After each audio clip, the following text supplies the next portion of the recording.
Hello, listeners, and welcome to H2O and Beyond. I'm Alex Hahn, and each week we dive into the science, systems, and stories behind the water we use every day.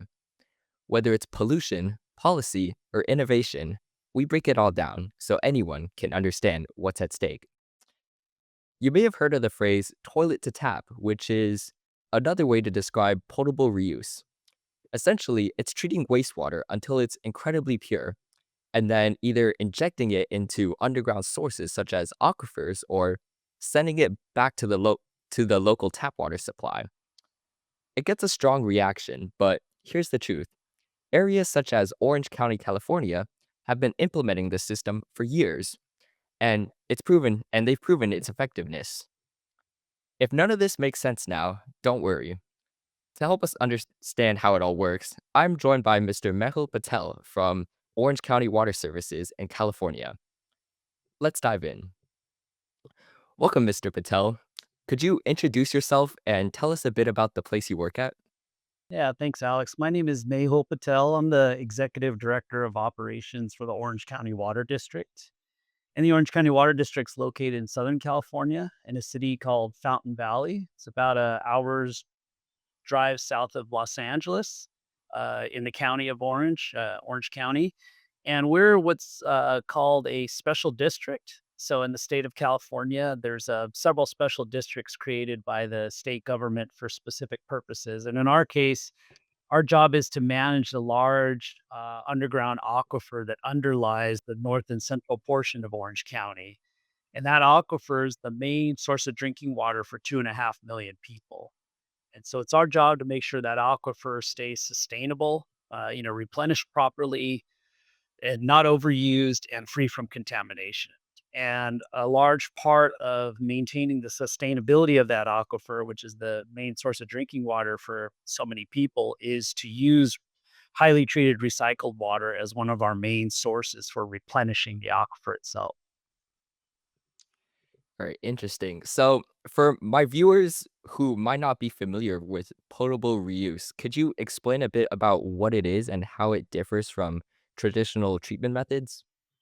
Yeah, so there's kind of two terms that you'll hear: indirect potable reuse and direct potable reuse. But when we refer to potable reuse, what we're talking about is taking treated wastewater. So just to kind of start from the beginning a little bit, all the wastewater that's generated, whether it's from businesses or households, so anything that ends up in the sink, the shower, comes out of the washing machine, the toilets, it'll all end up in a sewer collection system and go to a traditional wastewater treatment plant. And in our case, there's an agency called the Orange County Sanitation District that collects all of the raw sewage that's generated, whether it's businesses or homes, in a large series of sewer collection pipes under the street. You often see manholes in the street that are access points for those lines. And they'll come to a centralized wastewater treatment plant. And then the wastewater treatment plant has to put it through a treatment called secondary treatment. So the federal government, through the EPA, Environmental Protection Agency, mandates the level of treatment that's required from the raw sewage in order to get it to a point where it can be discharged. So in most parts of the country and including in California, all of the wastewater that's treated at a traditional wastewater treatment plant, depending on the level of treatment, will either be discharged back into the environment, either through a lake, like Lake Lanier near where you are, into rivers, or in our case, the Pacific Ocean. So when we developed this project, and what potable reuse really is you can take that treated wastewater that's already been through a significant level of treatment, to remove a lot of organics and solids, but you can go beyond that and you can treat the water to a point where it's the equivalent of drinking water. But in our case, and in the way the regulations are in California and other states that have recycled water regulations, you can't directly serve it, but what you can do is mix it with other supplies so that it indirectly becomes part of the water supply. That's why they call it indirect potable reuse. So in our case, what we're trying to do is we'll take that treated wastewater that's being generated that would normally get discharged to the Pacific Ocean without any further reuse and put it through an advanced treatment process where the water is beyond drinking water quality. and then we'll put it back into the groundwater aquifer, and then it'll mix with native groundwater because the groundwater aquifer is very large, and it'll take months before that water is actually pulled up through a traditional drinking water well, pumped out of the ground as drinking water. So it'll have time to mix with native groundwater, to dilute, to travel before it comes out. And then once it's pumped out of the ground by like a city water department as water, it's still up to that entity to decide if it needs further treatment. In our case, this groundwater is very pure, so they usually don't add additional treatment, maybe just a little bit of a disinfectant like a chlorine residual, and then they'll send it directly to homes. So none of the water that even we generate directly goes to anyone's tap. What we're really trying to do is augment a naturally occurring supply, let it mix with it, and then it'll be withdrawn later through the traditional pumping process of any groundwater well, for these different, in our case, 19 retail water agencies that pump groundwater out of our groundwater base.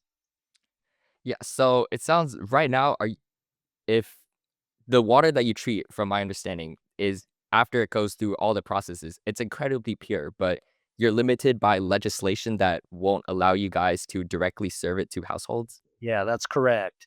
And you may have seen in the news in 2024, the state of California finally issued regulations that allow for what they call direct potable reuse. And so that's intended to someday be allowed to have this water go directly to homes or direct for drinking. But the state is kind of taking a measured approach or kind of a conservative approach. And even in our direct potable reuse regulations that were released, they're not allowing it to go directly to consumers, but what they're now allowing is that you could send the water from a plant similar to ours, but would need even more treatment than what we're doing. And then you could send it to what they call the raw water side, or to the raw water going into a traditional drinking water plant that's also, receiving more traditional drinking water supplies like a lake or river. Then you could send that water out. But that's S kind of the next frontier, at least the way the regulations are being kind of slowly rolled out in California. And the tricky part in all of this is, you in your podcast, you probably know or you're familiar that the Environmental Protection Agency governs all the different regulations, federal regulations for drinking water, like the Clean Water Act. Yeah. There are no federal regulations for reusing wastewater, so water reuse. So states have taken it upon themselves to come up with their own regulations to allow for its use, like our usage, which is replenishing an aquifer. So states like California, Florida, Texas, Arizona, Colorado are some of the few that have regulations in place because there isn't a federal standard. And so all of these states, their regulations are pretty conservative to protect the public health. And that's why, most don't allow this direct service of the water. Or in our case, even in California, although we go through three very intensive advanced treatment processes, you would actually need three more processes on top of that to meet the criteria in the California regulations for direct potable reuse. I see. So now that we have an understanding of what potable reuse is, could I want to ask what prompted Orange County to invest in it? Yeah, that's a very good question. So, what prompted OCWD to pursue potable reuse was our traditional sources before we had our what we call our groundwater replenishment system, a project we're talking about today. We were reliant upon a local river source to help replenish the aquifer called the Santa Ana River. And then we were also reliant upon trying to capture stormwater. So in Southern California, when it does rain, it tends to rain, typically only in a 2 or 3 months out of the year, pretty high intensity for a short duration. So it's difficult to capture it, but we try to capture what we can. And then we had a large component was the imported water that I talked about earlier. So even the Orange County Water District would buy imported water and surface spread it in an area where the geology allows for it to directly seep down into the ground and replenish the aquifer. What we realized, though, with ever changing weather patterns, climate change, where we want to call it, that we had more and more extreme drought cycles, and we couldn't rely upon natural precipitation coupled with imported water and then our local Santa Ana River, because all three are affected by climate change and different weather patterns. So what we wanted to do was diversify our water portfolio. Like the saying goes for your finances, don't want to invest everything in one source.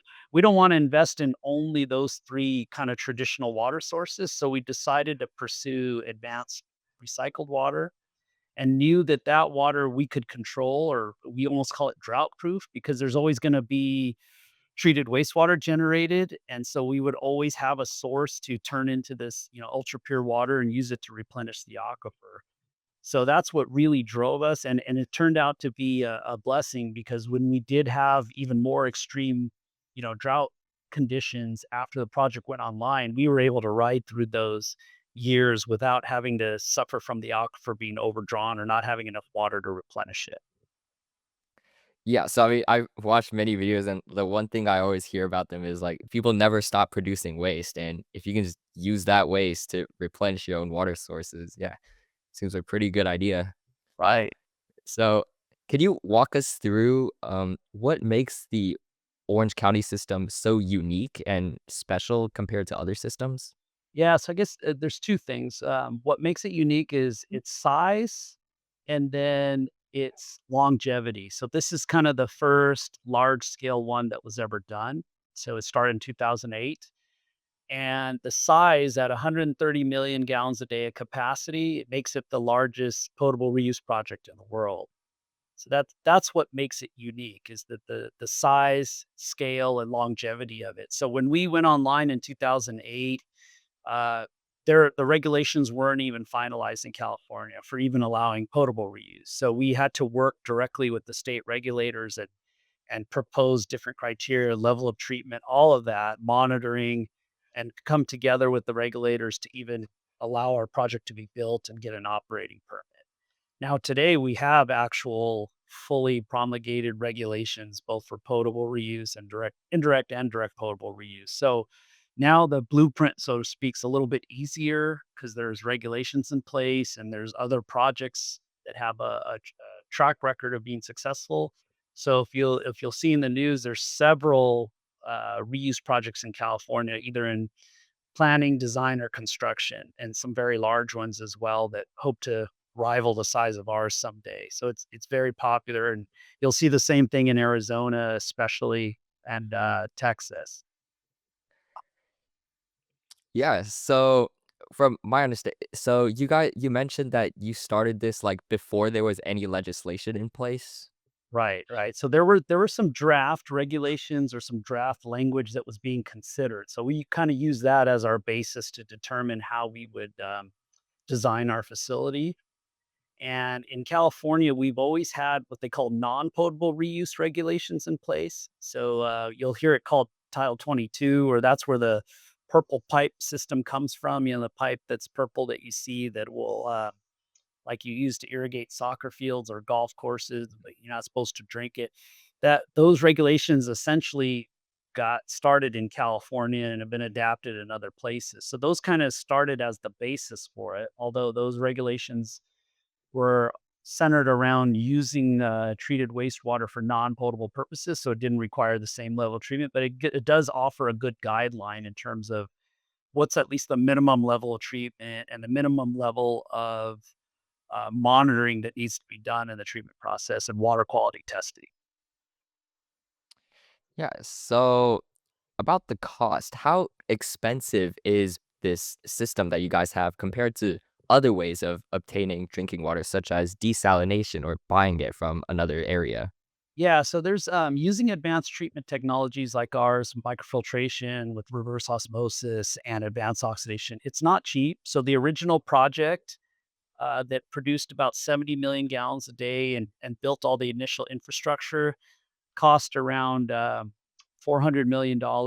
And then when we expanded the facility from 70 million gallons a day to 100 million gallons a day, it cost another around 150 million. And then when we just completed our final expansion in 2023 to get to 130 million gallons a day, we spent almost another 300 million. So we've invested almost 900 million to get to the point where we can produce 130 million gallons a day. But given the amount of water we produce, our goal has always been, and it still is, that we can make water for less than it costs to buy the imported water I spoke of before. So that's kind of our benchmark to show that the project is economically viable. And then seawater desalination is still an option, obviously, for many coastal cities in California, which is where most of the larger cities are. But it's a matter of salts. It's science. The amount of salt that you have to remove from wastewater compared to seawater. So seawater typically has salt around 40,000 parts per million or milligrams per liter, and wastewater somewhere between 1,000 and 2,000 milligrams per liter. So we're using the same technologies as seawater desalination, reverse osmosis, namely, but in to produce, purified water, starting with the water that we have, the treated wastewater, it's still gonna be half or even a third of the cost of trying to do seawater desalination because it takes so much less energy than seawater desalination because the salt content's so much lower, and not only does it take less pressure or less energy to force the water through the reverse osmosis membranes, but we can also make more water than you could for seawater desalination, where it's a little bit of an inefficient process in terms of the amount of clean water versus the reject that's generated from that process. Yeah, so you guys also serve a coastal population as well on Orange County, right? Yeah, so that's what you'll see a lot in Southern California is the biggest cities in, well, not even Southern, in California in general, the biggest cities are all along the coast. San Diego, Los Angeles, San Francisco, even San Jose, all along the coast. So that tends to be where the big population centers are. And then there are some inland cities that are large, but they're not as large as the coastal cities. So the nice thing about being near the coast is that you do have the advantage of someday possibly pursuing seawater desalination. But right now, we feel, and I think the state in general feels that, like I said, the more energy efficient, more economically viable option is to try to reuse wastewater, assuming you can get over some of the psychological hurdles or the public outreach hurdles of using it. But I think California's at a place now where we're largely beyond people worrying about calling it toilet to tap or thinking it's actually what toilet to tap is. I think it's the general public's pretty well educated that we don't have enough naturally occurring water to keep up with our population growth and our usage. And California is the seventh biggest economy in the world, if it were a country. So all of that needs water. It's all generated by having water available. And if you can't rely on natural sources for all of it, then you have to explore the next venture. And for us, reuse makes the most sense. For as many reasons we discussed. But seawater desalination is always there as the next frontier as well, if we need to get there someday. Yeah, so I'm curious about the public and their initial reaction because I know the phrase toilet to tap originated in California. And so I'm wondering, were there any challenges like that you guys faced with the public and any hurdles you guys had? Yeah, so our biggest challenge was, overcoming negative public perception. So by the time we were planning our project, there had been 2 projects in Southern California that essentially were put on the shelf or defeated because of negative public perception. And one of them, the project in Los Angeles, originally, that's where the term toilet to tap came from, and the other was the city of San Diego had a large project. So we tried to learn from their mistakes, so to speak, in terms of both projects were treated as more like engineering projects where the projects were already in design, getting ready to be put online. And there really was no outreach effort to the public to tell why the project was being built. And it was discovered late on in the process. And so there was a lot of negative public comment because they didn't really know why the project was being done and weren't told about it. So we took the opposite approach that even while we were still in preliminary design or feasibility, we were very honest that like we're going to start with treated wastewater, we're going to get it to beyond drinking water and we're going to put it back in the ground. It's never going to go directly to your tap and we're going to use the latest technology available. And we even started more basic than that. We said, why are we even pursuing it? So we had to let people know their water doesn't just come naturally because there was a perception in Southern California. You see all the palm trees and the swimming pools and grass. Everybody's got a big lawn that all this water is just here and it's readily available. But I think most people didn't know at the time, most of our water was imported from outside the state. And so we needed to start there, educate people on there isn't a lot of water here. It may seem like there is, but there isn't. And this is why we need to start pursuing these other sources. And here's the technology, and here's how we're going to safeguard you because we're not actually sending it directly to anyone. And we're using this highly advanced treated water, and we're going to put it through so much testing, and the economics are such that it won't, significantly raise your consumer rate. So all of that was done well before we ever, put a shovel in the ground, so to speak. And then we had a really targeted outreach campaign where we specifically tried to get endorsements from healthcare officials, which we did, including a doctor from the CDC, Center for Disease Control, to endorse the project, get local civic groups to endorse the project, especially local environmental groups who are very much behind the project. And that went a long way towards resulting ultimately in no real organized opposition or negative publicity for the project. And it's that outreach campaign now that we get asked about from a lot of other projects that are trying to do the same thing is, what did we do? Why did we do it that way? And is that why it was successful in terms of not having any opposition? Yeah, so you mentioned that you told the public that this water wasn't the treated wastewater wasn't going directly to the tap, correct? Right, right. Yeah, It so but would there perhaps, yeah, sounds good and gets the headline, but it's not factually accurate, right? So we need yeah. to get that out of the way first. Do you think there would be any problem if one day the wastewater treatment plants do actually start using direct potable reuse and start sending this treated wastewater straight to people's tap? Yeah, I mean, I think that's the ultimate frontier, especially in California, and that's why we've developed these direct potable reuse, regulations. Of course, like I said before, they're not going to allow that to happen right away. They want to go this kind of intermediate step of sending it to a drinking water treatment plant first. But the technology's there to directly do it, and I think at some point that's where that will probably occur. I can't say whether it's in the next 5 or 10 years, but that's ultimately where it's going to go. And, in your studies, if you ever look up, there is a plant in Namibia in Africa called Windhoek that's been around since the 60s, and it essentially does that. It does a process similar to ours, but then it goes directly to people's homes, and that's driven by no other choices, right? It's a very dry climate there and that where that plant is located. But so it has been done. It's just it hasn't been done on a large scale. But with regulations like those in California, it'll only get more and more popular. And Arizona has just come out with direct potable regulations. There's already people planning to pursue it, like the city of Phoenix. So it's going to come sooner than later. If not here, then at least in our neighboring states.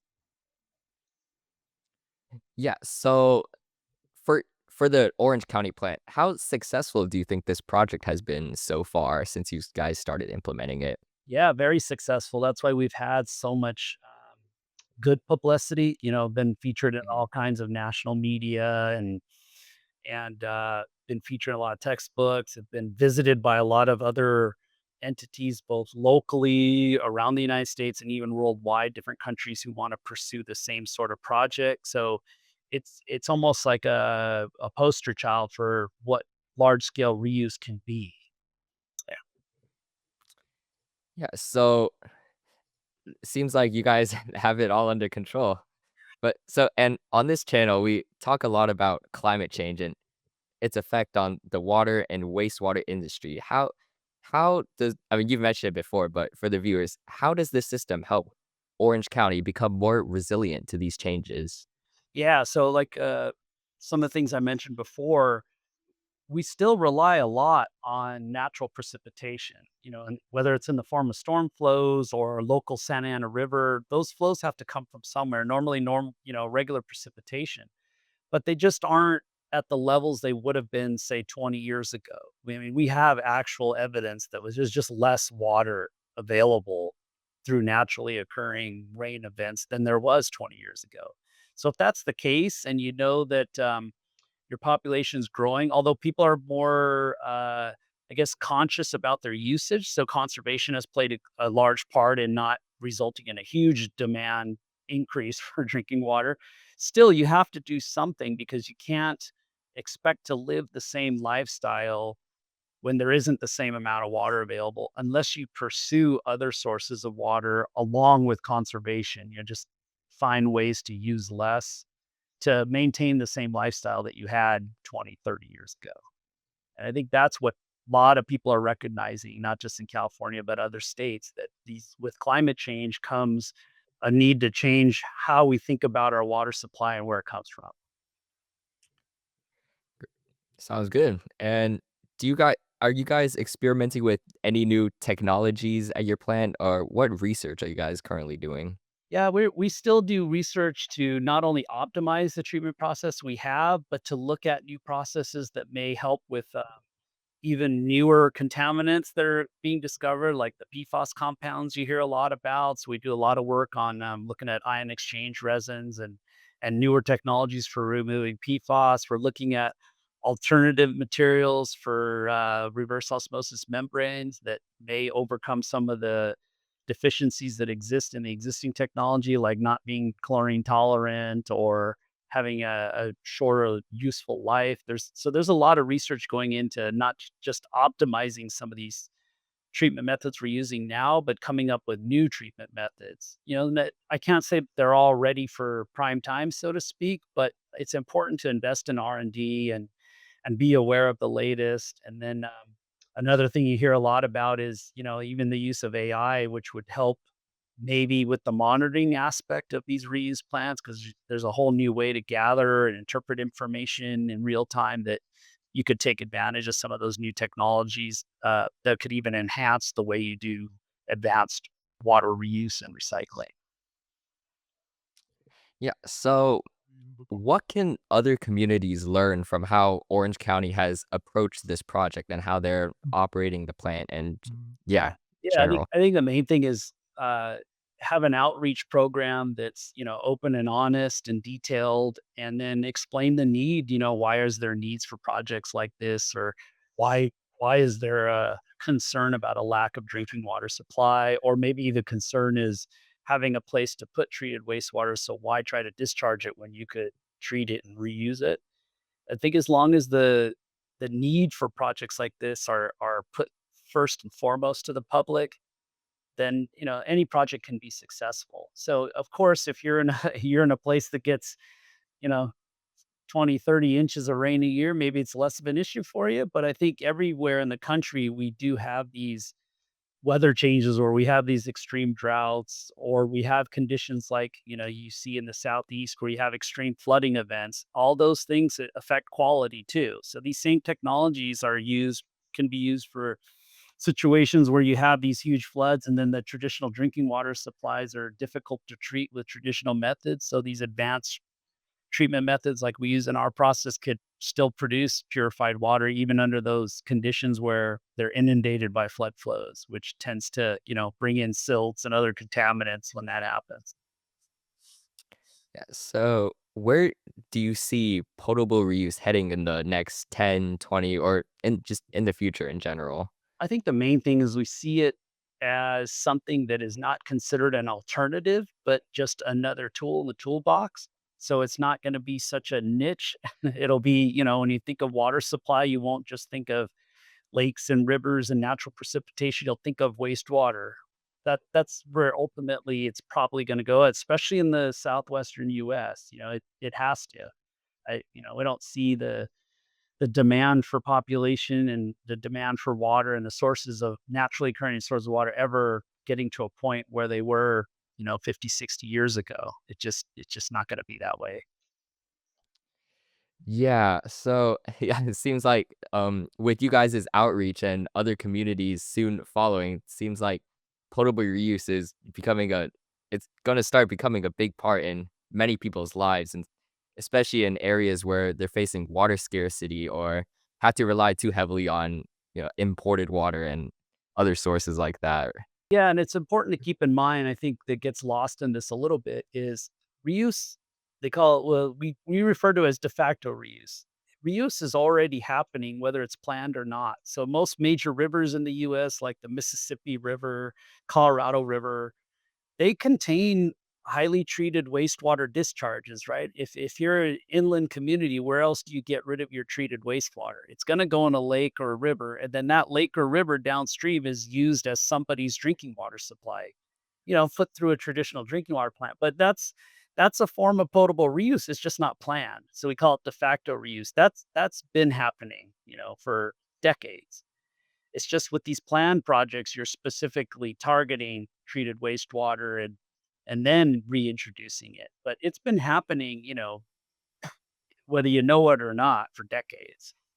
Yeah, I actually did not know that. So from my understanding, my local treatment plant discharges the water into Lake Lanier. So I guess that does count as de facto reuse. Yeah, and Gwinnett County is a good example. They have I don't know if you've seen it, but they have what they call the Tower Center, the research. Yeah. So that I'm all actually yeah, I'm having an interview with them they're later really later in the good, show. Yeah. and that all originated because they knew that they were putting treated wastewater in Lake Lanier, and then downstream, they knew that water was being picked up as a raw water source to a drinking water plant. So they invested in membrane technology for several decades in Gwinnett County, one of the first to do it outside of Southern California, and so they realized the same thing. Georgia's got the opposite problem, California, lots and lots of precipitation, but you still have to get rid of the treated wastewater somewhere, and you wanna ensure that where you're discharging it is not degrading the quality of the lake or river, wherever it's going, in this case, Lake Lanier, because it's also a recreational area, right? And it's a drinking water Yeah. source for someone else.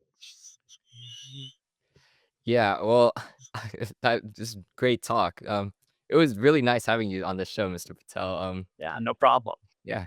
So, is there any last comments you would like to say? Yeah, I think just, everyone should just think about where their water comes from and not worry about whether it's wastewater, drinking water, surface water. All water is the same. It's just the level of treatment you put it through, right? It's all the same water at the end of the day. Yeah. Well, thank you, Mr. Patel, for joining us on H2O and Beyond. It was a pleasure having you on the show. And for you listeners, I hope this episode cleared up any misconceptions you had about potable reuse and increased your trust in the system. If you have any questions, I encourage you to dive into your own research and see the facts for yourself. You can also follow the Orange County. You can also follow the Orange County Treatment Plant through the socials, which I'll link in the podcast description below. If you found this episode helpful, please share it with your coworkers and friends. Feel free to drop some episode suggestions and feedback in the form linked in the description as well. I'm Alex. Thank you for listening to H2O and Beyond. Stay curious and stay hydrated.